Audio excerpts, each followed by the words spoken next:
Spielberg use ചെയ്തിരിക്കുന്ന Jurassic park build ചെയ്തിരിക്കുന്ന technology ഇവിടെ പഠിക്കാനുള്ള അവസരം കിട്ടുന്നു. സത്യം പറഞ്ഞാൽ എങ്ങനെയെങ്കിലും എന്നെ ആരെങ്കിലും ഒന്ന് രക്ഷിക്കണേ എന്ന് ഞാൻ ആഗ്രഹിക്കുന്നുണ്ട്. പക്ഷേ അതിനൊരു ചാൻസ് ഞാൻ കാണുന്നുണ്ടായിരുന്നില്ല. നമ്മുടെ സിനിമയുടെ പോസ്റ്റർ ആദ്യം കാണുന്നു, നമ്മുടെ സിനിമയുടെ ട്രെയിലർ ആദ്യം കാണുന്നു, നമ്മുടെ സിനിമ സരിത തിയേറ്ററിൽ ആദ്യം കളിക്കുന്നു.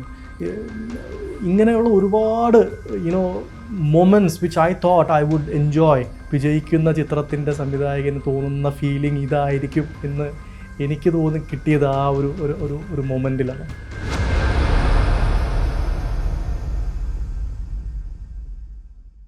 ഞാൻ അൽത്താസ് അലി, ദുബായിൽ മാസ്റ്റർഗ്രാം ആൻഡ് പാർട്ട്നേഴ്സ് എന്ന് പറഞ്ഞിട്ടുള്ള ഒരു ബ്രാൻഡിങ് മാർക്കറ്റിംഗ് ഏജൻസിയുടെ പാർട്ട്ണറാണ്. പരാജയപ്പെട്ടിട്ടുള്ള ലാവൻഡർ എന്ന് പറയുന്ന ഒരു മലയാള സിനിമയുടെ സംവിധായകൻ കൂടിയാണ്. ജനിച്ചത് ദുബായിൽ. ഉപ്പ മുഹമ്മദ് അലി, ഉമ്മ ഐഷ. നാട്ടിൽ ഞങ്ങൾ കുന്നംകുളം അടുത്ത് അക്കിക്കാവ് കോട്ടോൽ എന്നൊക്കെ പറയുന്ന സ്ഥലത്താണ്. എനിക്ക് 2 ബ്രദേഴ്സാണുള്ളത്, അമീൻ, ആത്തിഫ്. പഠിച്ചിരുന്നത് ദുബായിലും നാട്ടിലുമായിട്ടാണ്. ചില വർഷങ്ങളിൽ നാട്ടിലുണ്ടാവും, ചില വർഷം വീണ്ടും തിരിച്ച് ദുബായിൽ വരും. അങ്ങനെ first few years was like back and fourth. വളരെ ഇൻട്രസ്റ്റിംഗ് ആയിട്ടുള്ള ഒരു ഇൻഫ്ലുവൻസ് എൻ്റെ ലൈഫിൽ ആ സമയത്തുണ്ടായത്. ശംഖു സാർ എന്നൊക്കെ പറഞ്ഞിട്ട് ആ സമയത്ത് ട്യൂഷന് പോയിരുന്ന സമയത്ത് പുള്ളി പറഞ്ഞു തന്നിരുന്ന ചില ന്യൂ വേവ് സിനിമാസിനെ കുറിച്ചിട്ടുള്ള ചില കഥകളൊക്കെ കേട്ടിട്ടാണ് അന്ന് അടൂർ സാറിൻ്റെയും അതുപോലെ തന്നെ അരവിന്ദൻ്റെയും whole movies and stories they were talking about was mostly from that parallel side of movie. അപ്പോൾ ആ വളരെ യങ് ഏജിൽ തന്നെ, എനിക്ക് തോന്നുന്നത് 2ലോ 3ലോ പഠിക്കുന്ന സമയത്ത് തന്നെ സിനിമയ്ക്ക് നമ്മൾ കാണുന്ന ഒരു ബോക്സ് ഓഫീസ് സിനിമ അല്ലെങ്കിൽ ആ ഒരു മെയിൻ സ്ട്രീം സിനിമയുടെ അതേ സൈഡിൽ വേറെ ഒരു തലത്തിലുള്ള സിനിമയുണ്ട് എന്ന് വളരെ ചെറിയ ഏജിൽ തന്നെ അറ്റ്ലീസ്റ്റ് കേൾക്കാനുള്ളൊരു ഒരു അവസരം ഉണ്ടായിട്ടുണ്ട്. I think that formed the aesthetics of me moving forward. പിന്നെ എഡ്യൂക്കേഷൻ കണ്ടിന്യൂ ചെയ്യുന്നത് വീണ്ടും ദുബായ് തന്നെയാണ്. മോസ്റ്റ് ഓഫ് ദ ഹൈസ്കൂൾ അത് കഴിഞ്ഞിട്ട് 11th 12th കഴിഞ്ഞ് 12th കഴിഞ്ഞിട്ടാണ് വീണ്ടും നാട്ടിൽ പോകുന്നത്. എല്ലാ ഇവിടുത്തെ കുട്ടികളും പോകുന്ന പോലെ അവിടെ വരുന്നു, മെഡിക്കൽ എൻട്രൻസസ് റൈറ്റ് ചെയ്യുന്നു.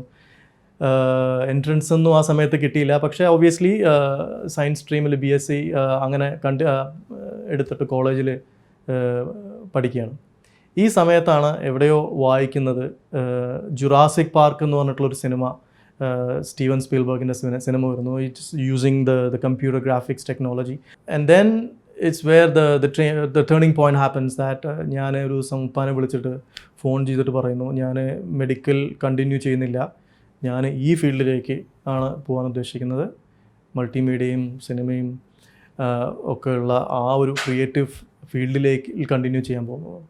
അപ്പുറത്ത് ഫോണിൽ ചെറിയ ഒരു ഫ്യൂ സെക്കൻഡ്സിൻ്റെ സൈലൻസിന് ശേഷം പുള്ളി ചോദിച്ചു, ഉറപ്പാണോ, ഇതാണോ, are you sure this is what you want to do?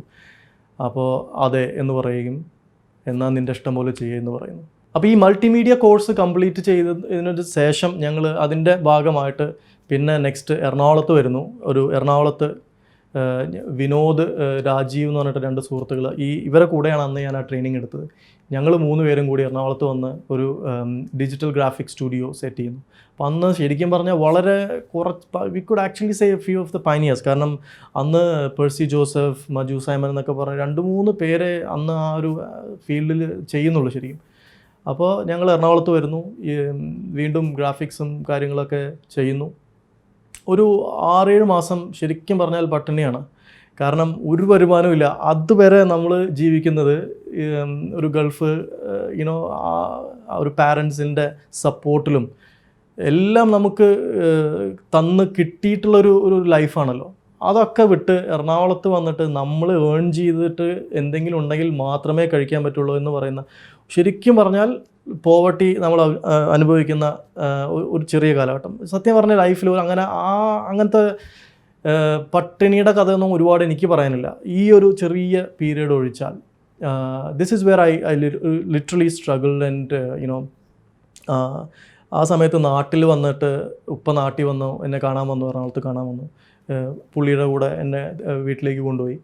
So I was kind silent. Mostly എൻ്റെ ബിഹേവിയർ കണ്ടിട്ട് പുള്ളി എൻ്റെ അടുത്ത് ഒന്നും ചോദിച്ചൊന്നുമില്ല, എങ്ങനെ ബിസിനസ് പോകുന്നു അതൊന്നും ചോദിച്ചില്ല. എൻ്റെ അടുത്ത് പറഞ്ഞു, നീ ഒരു പണി ചെയ്യേ, നീ വന്നിട്ട് പഠിപ്പ് കണ്ടിന്യൂ ചെയ്യുമെന്ന് പറഞ്ഞു. That's exactly what I wanted to hear. സത്യം പറഞ്ഞാൽ എങ്ങനെയെങ്കിലും എന്നെ ആരെങ്കിലും ഒന്ന് രക്ഷിക്കണേ എന്ന് ഞാൻ ആഗ്രഹിക്കുന്നുണ്ട്, പക്ഷേ അതിനൊരു ചാൻസ് ഞാൻ കാണുന്നുണ്ടായിരുന്നില്ല. ആൻഡ് പുള്ളി പറഞ്ഞപ്പോൾ ഞാൻ ചോദിച്ചു, നമ്മൾ അപ്പോൾ ഈ what happens to all that money I invested, ഇതിൽ ഇൻവെസ്റ്റ് ചെയ്തിരിക്കുന്ന പൈസയൊക്കെ. അപ്പോൾ ഇപ്പോൾ എൻ്റെ അടുത്ത് ചോദിച്ചു, നീ പഠിച്ചില്ലേ എന്ന് ചോദിച്ചു ഇതിൻ്റെ ഇതൊക്കെ. അപ്പോൾ ഞാൻ പറഞ്ഞു പഠിച്ചു. അപ്പോൾ പറഞ്ഞു, അപ്പോൾ അത് ആ ഒരു ഫീൽഡ് പഠിക്കാൻ വേണ്ടിയിട്ട് നമ്മൾ കൊടുത്തൊരു ഫീസായിട്ട് കണക്കാക്കിയാൽ മതി എന്ന് പറഞ്ഞു. ചില ലൈഫിൻ്റെയൊക്കെ നമ്മുടെ ഭയങ്കര ഹാർഡായിട്ടുള്ള സിറ്റുവേഷൻസിനെ പോസിറ്റീവായിട്ട് കാണാൻ എന്നെ പാകപ്പെടുത്തിയിട്ടുള്ള ഈ ഉപ്പാടെ ഇങ്ങനത്തെ ചില എക്സ്പീരിയൻസസ് ആണ്. ഡിഗ്രി കണ്ടിന്യൂ ചെയ്തതിന് ശേഷം ഞാൻ ദുബായിലേക്ക് എല്ലാവരെയും പോലെ ജോലി എടുക്കാൻ വേണ്ടി ദുബായിലേക്ക് വരികയാണ്. ജോബിനൊക്കെ നമുക്ക് സഹായിക്കുന്ന രീതിയിൽ എന്തെങ്കിലും ടെക്നിക്കൽ കോഴ്സസ് ഞാൻ ചെയ്തിട്ടുള്ളൂ. ഈ പറഞ്ഞ ഗ്രാഫിക്സിൽ കമ്പ്യൂട്ടർ ഗ്രാഫിക്സ്, 3D ആനിമേഷൻസ്, കുറച്ചൊക്കെ HTML ഒക്കെ കുറച്ച് കോഴ്സസ് ചെയ്തിട്ടുണ്ട്. ഇങ്ങനെ സ്കാറ്റേർഡ് ആയിട്ടുള്ള കുറച്ച് കോഴ്സസ് ഉണ്ടെങ്കിലും ദർ വാസ് നത്തിങ് വൊക്കേഷണൽ. ഒരു ജോലി കിട്ടാൻ പാകത്തിനുള്ള ഒരു കോഴ്സ് ഞാൻ അവിടെ ചെയ്തിട്ടുണ്ടായിരുന്നില്ല. അപ്പോൾ ഞാൻ നോക്കുമ്പോൾ CV നോക്കുമ്പോൾ എല്ലാവരും നോക്കുന്നത് do you know Photoshop, do you know Illustrator, do you know page maker, ഈ 3 എണ്ണം. ഇത് 3 എനിക്കറിയില്ല. അപ്പോൾ ഞാൻ എൻ്റെ മാമാനെ കാണണം, യൂസുഫ് മാമ എന്ന് പറഞ്ഞിട്ടുള്ള എൻ്റെ മാമാനെ കണ്ടപ്പോൾ മാമേൻ്റെ അടുത്ത് വെച്ച് എന്തായി ജോലി കാര്യങ്ങളെന്ന് പറഞ്ഞപ്പോൾ എനിക്ക് ഇങ്ങനെ ഒരു കോഴ്സ് ചെയ്യണമെന്നുണ്ട്. ഇമ്മീഡിയറ്റ്ലി പുള്ളി എനിക്ക് ആ കോഴ്സ് ചെയ്യാൻ ആവശ്യമുള്ള പൈസ തരികയും ഞാൻ ആ കോഴ്സ് ചെറിയ 1-2 മാസത്തെ കോഴ്സാണ്. ആ 2 മാസത്തെ കോഴ്സ് ചെയ്തതിന് ശേഷം CV ഇതിനനുസരിച്ചൊന്ന് മോഡിഫൈ ചെയ്തു. നെക്സ്റ്റ് 1 or 2 ഡേയ്സിൻ്റെ ഉള്ളിൽ തന്നെ സ്റ്റാർട്ട് ഗെറ്റിംഗ് ദ കോൾസ്. ഒന്നാമത്തെ 2ാമത്തെ ഇൻ്റർവ്യൂവിൽ ജോലിയും കിട്ടി. ചെറിയ ഒരു ജൂനിയർ വെബ് ഡിസൈനറായിട്ട് ആണ് ജോലിക്ക് ചേരുന്നത്. ജോലിക്ക് ആ ഫസ്റ്റ് ഡേയിൽ ഉണ്ടായിട്ടുള്ളൊരു ഇൻട്രസ്റ്റിംഗ് ഒരു ഇൻസിഡൻറ്റ് പറയാം. ഞാൻ ജോലി എനിക്ക് കിട്ടി. So the boss said okay welcome, you are joining as a junior designer എന്ന് പറഞ്ഞിട്ട് എനിക്ക് ഒരു ബഞ്ച് ഓഫ് ബുക്സ്, ബ്രോഷേഴ്സ് എടുത്തു തന്നു. എന്നിട്ട് പറഞ്ഞു ഈ കമ്പനിക്ക് വേണ്ടിയിട്ടുള്ള ഒരു വെബ്സൈറ്റ് ക്രിയേറ്റ് ചെയ്യണം, ഗോ ഹെഡ് ആൻഡ് സ്റ്റാർട്ട് എന്ന് പറഞ്ഞു. ഞാൻ ഈ സാധനങ്ങൾ എടുത്തുകൊണ്ട് എൻ്റെ ടേബിൾ വന്നിരുന്നു. എന്നിട്ട് ഞാനിങ്ങനെ ആലോചിച്ചു, എൻ്റെ അടുത്ത് വെബ്സൈറ്റ് ഉണ്ടാകാനാണ് പറയുന്നത്, പക്ഷേ ഞാൻ അതുവരെ ലൈഫിൽ വെബ്സൈറ്റ് കണ്ടിട്ടില്ല. I don't know what A website is. ഞാനിങ്ങനെ ഇരുന്നിട്ട് ഉച്ചവരെ സമയം എന്തൊക്കെയോ ചെയ്ത് സമയം കളഞ്ഞു. അപ്പോൾ ഉച്ചയ്ക്ക് അവിടെ നിന്ന് ഭക്ഷണം കഴിക്കാൻ വേണ്ടിയിട്ട് ഞാൻ അടുത്തുള്ള ഒരു കാഫറ്റീരിയ പോകുന്നു. അവിടെ നിന്ന് ഭക്ഷണം കഴിക്കുന്നു. അപ്പോഴും ചിന്തിക്കണം, I mean how do I even do this, ഇതെങ്ങനെയാണ് ചെയ്യാമെന്ന് എനിക്ക് യാതൊരു ഐഡിയ ഇല്ല. തിരിച്ച് ഓഫീസിലേക്ക് നടന്നുകൊണ്ടിരിക്കുന്നു. അപ്പോൾ ഉറപ്പാണ് തിരിച്ചെത്തിക്കഴിഞ്ഞാൽ ഇന്നത്തോടെ കൂടി തീരുമാനമാവും, ഫയർ ചെയ്യും എന്നുള്ള ഒരു രീതിയിൽ പോയിക്കൊണ്ടിരിക്കണം. അപ്പോഴാണ് എന്താ പറയുക, നമുക്കൊരു വിഷൻ പോലെ സംതിങ് ലൈക്ക് എ സ്പാർക്ക്, ഇത് ഇങ്ങനെ ചെയ്യാം എന്ന് പറഞ്ഞിട്ടുള്ള ഒരു അറ്റ്ലീസ്റ്റ് ഒരു ഫ്രെയിം വർക്ക് ഇങ്ങനെ വെറുതെ മനസ്സിൽ വരുന്നത്. അത് ഓഫീസിൽ വന്നിട്ട് അത് ഇരുന്ന് ആ ഒരു സാധനം ചെയ്യാൻ തുടങ്ങുന്നു. കുറച്ച് കഴിയുമ്പോൾ സീനിയർ വന്നിട്ട് നോക്കും, എൻ്റെ മോണിറ്ററിൽ നോക്കുമ്പോൾ it's like okay, I mean കറക്റ്റാണ് ചെയ്യുന്നത്, കറക്റ്റാണ്, ഇനി അതിങ്ങനെ കട്ട് ചെയ്തിട്ട് ഇങ്ങനെ ചെയ്താൽ മതി എന്ന് പറഞ്ഞു. അപ്പോൾ ആ ഒരു പ്രോസസ്സ് പറഞ്ഞു തന്നപ്പോൾ I just followed it. So it all fell right in place. ഇപ്പോഴും ഞാൻ ആലോചിക്കും അതെങ്ങനെയാണ് ആ ഒരു ഐഡിയ അല്ലെങ്കിൽ ആ ഒരു തോട്ട് വന്നത് എന്ന് ചോദിക്കുമ്പോൾ ഉത്തരം ഉണ്ടാവില്ല. ഉമ്മയുടെ പ്രാർത്ഥനകളാണ്. എൻ്റെ ലൈഫിൽ ഒരുപാട് സന്ദർഭങ്ങൾ ഇങ്ങനെ ഉണ്ടായിട്ടുണ്ട്. Like you hit against A വാൾ, വേറൊരു മാർഗം ഒന്നും കാണുന്നില്ല എന്ന് കാണുമ്പോൾ എന്തെങ്കിലും രീതിയിൽ it kind of works out. And I strongly believe it's my mother's prayer for me. ഒരു ദിവസം ബോസിൻ്റെ ദ ബിഗ് ബോസ് എന്നെ വിളിച്ചിട്ട് എനിക്കൊരു ലെറ്റർ തന്നു. This is like from here on your job is not required എന്ന് പറഞ്ഞിട്ട്. അതിൻ്റെ ഒരാഴ്ച മുന്നേ എനിക്ക് ഓൾമോസ്റ്റ് ഡബിൾ ദ സാലറിയിൽ വേറൊരു ഓഫർ വന്നിട്ടുണ്ടായിരുന്നു. പക്ഷേ I thought look, I just join, I am a very junior guy, ഞാനിവിടെ ജോയിൻ ചെയ്തിട്ടുള്ളൂ. And they are expecting me to work at least 2 to 3 years. അപ്പോൾ അതിൻ്റെ മുന്നേ എനിക്ക് ഇവിടെ നിന്ന് വിടാൻ പറ്റില്ല എന്നുള്ളൊരു ഉറപ്പ് എൻ്റെ മനസ്സിലുള്ളതുകൊണ്ട് I rejected that job. And that's 1 week later ആണ് എനിക്ക് ഈ എന്നെ പിരിച്ചു വിട്ടു എന്ന് പറഞ്ഞിട്ടുള്ള ഈ ലെറ്റർ കിട്ടുന്നത്. So more than shock, I was quiet excited. കാരണം വേറെ ഒരു നെക്സ്റ്റ് ജേർണി സ്റ്റാർട്ട് ചെയ്യാൻ അല്ലെങ്കിൽ വേറൊരു ഓപ്ഷൻ ഒരിക്കലും ഞാൻ ആ സമയത്ത് പ്രതീക്ഷിക്കുന്നതല്ല. ഇമ്മീഡിയറ്റ്ലി നെക്സ്റ്റ് ഓപ്ഷൻസിന് വേണ്ടി ട്രൈ ചെയ്യുന്നു. And then comes a day which is one of the most interesting or life changing moments in my life. ഒരു ദിവസം 2 ഇൻ്റർവ്യൂ ഉണ്ട്. രാവിലെ ഒരു ഇൻ്റർവ്യൂ, അതിനുശേഷം ഒരു 3 മണിക്ക് 4 മണിക്ക് വേറൊരു ഇൻ്റർവ്യൂ. രണ്ടും ഒരേ പൊസിഷൻസിനുള്ള വെബ് ഗ്രാഫിക് ഡിസൈനർ എന്നൊക്കെ പറയുന്ന ആ പോസ്റ്റിലേക്കുള്ള ജോബ് ഇൻ്റർവ്യൂസാണ്. അപ്പോൾ ആദ്യത്തെ ജോബ് ഇൻ്റർവ്യൂവിന് ഞാൻ പോകുന്നു. ടിപ്പിക്കൽ നമ്മൾ സാധാരണ മലയാളി യങ്സ്റ്ററിനെ പോലെ my thought process is that I have to not over sell myself. അപ്പോൾ അവരിയ്ക്കുന്നു വളരെ ക്വയറ്റ് ആൻഡ് കാമായിട്ട് ഞാൻ അവിടെ ഇരിക്കുന്നു, ചോദ്യങ്ങൾ ചോദിക്കുന്നുണ്ട്. So I am only answering in single syllabus or few words. ചോദിക്കുന്ന ചോദ്യത്തിന് മാത്രം ഉത്തരം കൊടുക്കുന്നു. ഫോട്ടോഷോപ്പ് അറിയോ? അപ്പോൾ ഞാൻ പറയും അറിയാം, കുറച്ചറിയാം. ഇത് നന്നായി അറിയാം എന്ന് പറഞ്ഞു കഴിഞ്ഞാൽ I am thinking am I being rude, am I being like pompous. അപ്പോൾ നമ്മൾ പറയുന്നത് പിന്നെ കുറച്ചറിയാം എന്ന്, ഇങ്ങനെ ഈ ഒരു രീതിയിലൊരു ഇൻ്റർവ്യൂ ആണ് അവിടെ കഴിയുന്നത്. And mind you like exactly same പ്രൊഫൈലാണ് എനിക്ക് എന്താണോ ചെയ്യാൻ അറിയുന്നത് അതാണ് അവർക്ക് ആവശ്യം. But I can understand soul myself. I came out of that interview and I said to my friend, Afroz, and ഇപ്പോൾ എൻ്റെ partner, is a close friend of mine. Afrozൻ്റെ അടുത്ത് പറഞ്ഞു, I did a wrong interview. This is not how I should have done this interview, because this is not the attitude I want them to see. അപ്പോൾ ഇനി അടുത്ത ഇൻ്റർവ്യൂവിൽ ഞാൻ പൊളിക്കാൻ പോകണം എന്നുള്ള രീതിയിൽ ഞാൻ ഇവൻ്റെ അടുത്ത് പറഞ്ഞു. And that's exactly what I did. I went to that next meeting and I was asking them questions. Company, what's the future plan of the company? Who are the people running it? What's the vision? And I was talking, I was asking them questions. It became a very interesting conversation. അതിൻ്റെ ഇടയിൽ technical ചോദ്യം ചോദിക്കാൻ വേണ്ടി അവർ കൊടുന്ന് നിർത്തിയിട്ടുള്ള ഒരാളെ ഇടയിൽ ഇങ്ങനെ ചോദിക്കും, നിങ്ങൾക്ക് HTML അറിയോ, നിങ്ങൾക്ക് ഫോട്ടോഷോപ്പ് അറിയോ? അപ്പോൾ I would like, yes, of course. I mean, that I immediately turned it around that this is not the big picture. And then I walked out of it. And within 1 hour they called me back. So മറ്റേ ജോലി എനിക്ക് offer ചെയ്തതിനേക്കാൾ higher ഓഫറുള്ള ഒരു ജോലിയാണ് എനിക്ക് കിട്ടുന്നത്. And that's when I realized, and this is what I say to all the people, like, look, it's about the attitude you project. നമ്മളെ തന്നെ എപ്പോഴും കുറച്ച് കാണിക്കുന്ന ഒരു സ്വഭാവം നമുക്കുണ്ട്, which is actually not right. Like in my company ഒരുപാട് interviews നടത്തിയിട്ടുള്ള അല്ലെങ്കിൽ നടത്തിക്കൊണ്ടിരിക്കുന്ന ഒരാളാണ്. And that's exactly what I look for. കാരണം നമ്മൾ വന്നിരിക്കുന്ന നേരത്ത് നമ്മളെ കയ്യിൽ കിട്ടുന്ന CV അത് നമ്മൾ ഡീറ്റെയിൽ ആയിട്ട് ഇങ്ങനെ വായിച്ച് പോയിക്കൊള്ളുന്നില്ല. You don't look into all the details.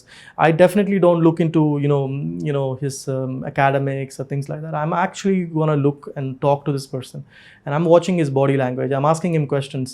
And then I want to see how he reacts to it. So ആ മുന്നിലിരിക്കുന്ന ആളുടെ കോൺഫിഡൻസ് തന്നെയാണ് നമുക്ക്, that's the only thing we actually can gauge. അപ്പോൾ that is one thing I learned pretty early in my life. ഞാൻ join ചെയ്യുന്നത് internet city base ചെയ്തിട്ടുള്ള ഒരു IT കമ്പനിയിലാണ്. ആ സമയത്ത് ഞങ്ങൾ ഒരുപാട് e-commerce enabling projects ആണ് ആ സമയത്ത് ചെയ്തിരുന്നത്. ഈ ഒരു പീരീഡിലാണ് സിനിമ ബാക്ക് സ്റ്റേജിലേക്ക് പോവാണ്, ബിക്കോസ് ദാറ്റ്സ് നോട്ട് അതിനുള്ളൊരു അവസരങ്ങളും കിട്ടുന്നില്ല. പിന്നെ അപ്പോൾ ആ സമയത്ത് സിനിമയെക്കുറിച്ച് ചിന്തിക്കുന്നില്ല. അത് ഇങ്ങനെ ബാക്കിലേക്ക് നമ്മൾ നീക്കി വെച്ച് very much involve in this stage of the life. പക്ഷേ ഇറ്റ്സ് ഓൾവേസ് ദെയർ, അത് എപ്പോഴും ഉണ്ടാവും. ഞാൻ ചില എൻ്റെ സുഹൃത്തുക്കളുടെ അടുത്ത് സംസാരിക്കും. അപ്പോൾ അവർ എങ്ങനെ പറയും, എന്തായടാ സിനിമയുടെ കാര്യം? അപ്പോൾ ഞങ്ങൾ തന്നെ അങ്ങോട്ടും ഇങ്ങോട്ടും സമാധാനിപ്പിക്കും. അത് ആ തീ അങ്ങനെ അണയാതെ അവിടെ കീപ്പ് ചെയ്യുക, ജസ്റ്റ് കീപ്പ് ഇറ്റ് ദെയർ. എപ്പോഴെങ്കിലും ഒരു അവസരം നമുക്ക് കിട്ടുമ്പോൾ it will start to burn. So ഈ ഒരു ഇതും വെച്ചുകൊണ്ട് we continue on our journey. Few years down the line, I get a chance to travel to Libya. അന്ന് pretty closed ആയിട്ടുള്ളൊരു കൺട്രിയാണ്. I didn't know much about it, but I decided to go there. ഒരു 1 year I was pretty much alone. ജോലിക്ക് പോവും, ആ ജോലി കഴിഞ്ഞ് തിരിച്ച് റൂമിൽ വരും. I was living in a quite well-to-do area and everything. But the thing is, I'm all alone. ഈ സമയത്ത് വീണ്ടും I was back with books and movies. എല്ലാ ദിവസവും അറ്റ്ലീസ്റ്റ് 1-2 സിനിമകൾ ഈ ഒരു കാലഘട്ടത്തിൽ കണ്ടുകൊണ്ടിരിക്കുന്നുണ്ട്, ബുക്കുകൾ വായിക്കുന്നുണ്ട്. And then I watch a movie called Run Lola Run, ഒരു ജർമ്മൻ മൂവിയാണ്. VHS വീഡിയോ ക്യാമറയിൽ ഷൂട്ട് ചെയ്തിട്ടുള്ള സിനിമയാണ്. And then I'm realizing like what am I waiting for? എന്തിനാണ് നമുക്കിങ്ങനെ ഒരു സിനിമ അങ്ങനെ എന്തെങ്കിലും ഒരു പാഷൻ ഉണ്ടെങ്കിൽ we are all waiting for something to happen, and we are probably waiting somebody to come and take us and give us that opportunity. And then I said to myself, like, look, there is no opportunity. നമ്മൾ wait ചെയ്യുന്നതിലൊരു കാര്യമില്ല. There's no reason for it. There's no more excuse. അതാണ് ഞാൻ അന്ന് എന്നോട് പറഞ്ഞത്. There's no excuse for it. That and then അടുത്ത ദുബായിലേക്ക് വന്ന സമയത്ത് that's one of the first things I did. I purchased myself a small handycam and a laptop, and then I learned myself how to shoot a movie. I learned myself how to edit a short film. So this brings me to the next phase or next stage of my life, which is called the Edge. Edge എന്ന് പറഞ്ഞിട്ടുള്ള 2006 ഒരു short film I wrote and directed. Yusuf Lensman എന്ന് പറഞ്ഞിട്ടുള്ള എൻ്റെ ഒരു കോ ബ്രദറാണ് പുള്ളി. He is the one who actually help me to put the team up and make this movie. Pramod Lensman, പപ്പേട്ടൻ, ഇവരൊക്കെ എൻ്റെ കൂടെ വർക്ക് ചെയ്തിട്ടുണ്ട്. അഷ്റഫ്, ദി എഡിറ്റർ അഷ്റഫിനെ ഞാൻ ആദ്യം പരിചയപ്പെടുന്നത് ഈ പ്രോജക്റ്റിൻ്റെ സമയത്താണ്. ആൻഡ് ഞങ്ങൾ ദുബായിലുള്ള കുറേ ഫ്രണ്ട്സൊക്കെ കൂടി ജസ്റ്റ് ബഞ്ച് ഓഫ് ഫ്രണ്ട്സ് ഞങ്ങൾ എടുത്തിട്ടുള്ള ഒരു ചെറിയ ഒരു മൂവി ആയിരുന്നു ഇത്. But it was quite lot of hard work, like shooting during real hot summer. അപ്പോൾ ആ ഒരു പ്രോജക്റ്റ് കഴിഞ്ഞു and it came out well actually. ആ ഒരു വർഷം Jeevan T V the short film festival, അതിൽ it was nominated as among the best short films that year. It was a very good experience. Again, ആ സിനിമയുടെ എന്താ പറയുക, edit കഴിഞ്ഞ് സാധനം കഴിഞ്ഞപ്പോഴും I kind of came out of it because ആൾക്കാർ നമ്മളടുത്ത് അതിൻ്റെ റിയാക്ഷൻസ് പറയുമ്പോഴും you already know what are the mistakes you made. This is all a learning for me. I always look at it like that. ഇത് ഭയങ്കര ഒരു master piece ആണെന്നൊക്കെ വിചാരിക്കുന്നതിന് പകരം I always thought like this is the only way I learn. ഞാൻ പഠിച്ചിട്ടുള്ളതൊക്കെ ചെയ്തിട്ടാണ്. I mean, I never went into an institute or a place like that to learn it, and my way of learning was to do it. ഈ edge കഴിഞ്ഞതിന് ശേഷമാണ് I wanted to do something easier. കാരണം like I said earlier, കുറച്ച് ബുദ്ധിമുട്ടിയാണ് അത് shoot ചെയ്തത്. അപ്പോൾ we decided to do another short film called crash land.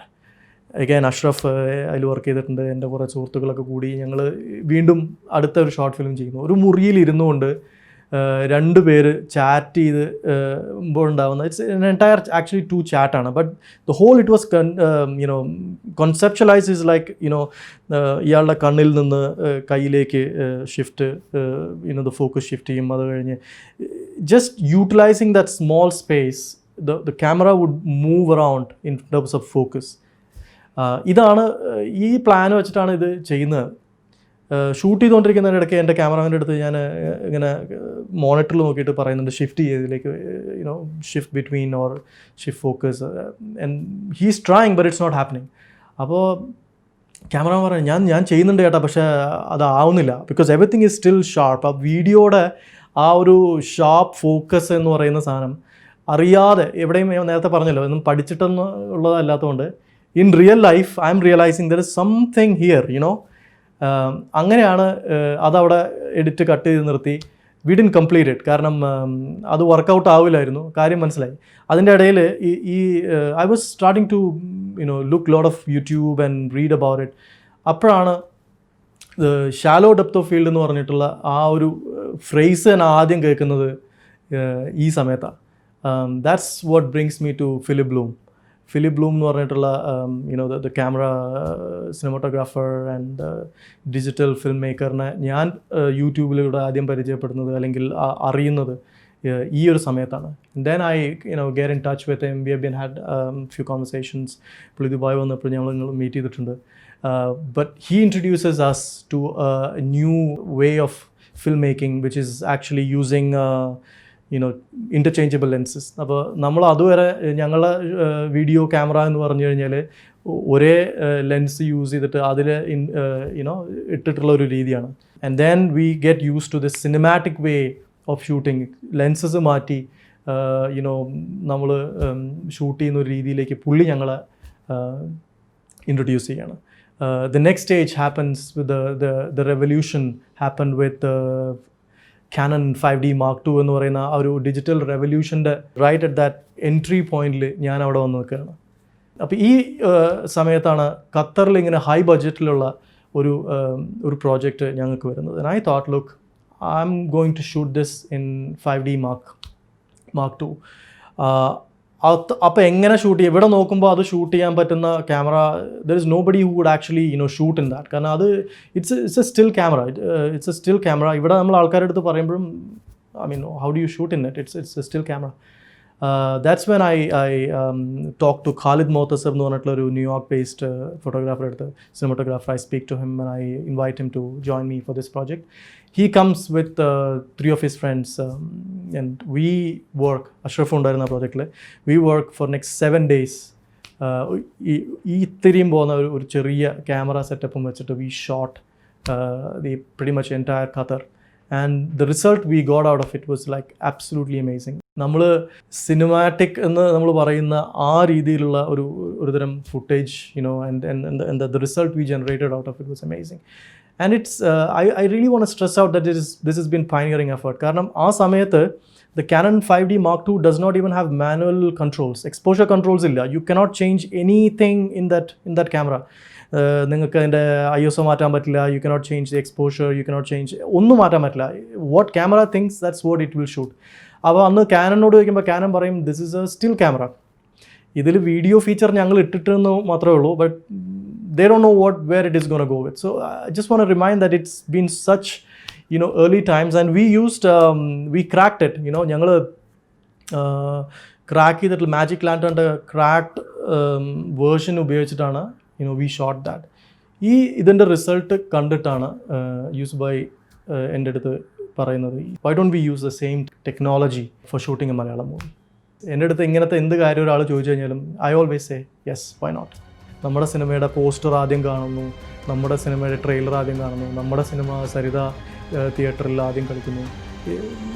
ഇങ്ങനെയുള്ള ഒരുപാട് moments which I thought I would enjoy. വിജയിക്കുന്ന ചിത്രത്തിൻ്റെ സംവിധായകന് തോന്നുന്ന ഫീലിംഗ് ഇതായിരിക്കും എന്ന് എനിക്ക് കിട്ടിയത് ആ ഒരു മൊമെൻറ്റിലാണ്. Photography and travel kind of comes together and forms one of the most beautiful periods in my life.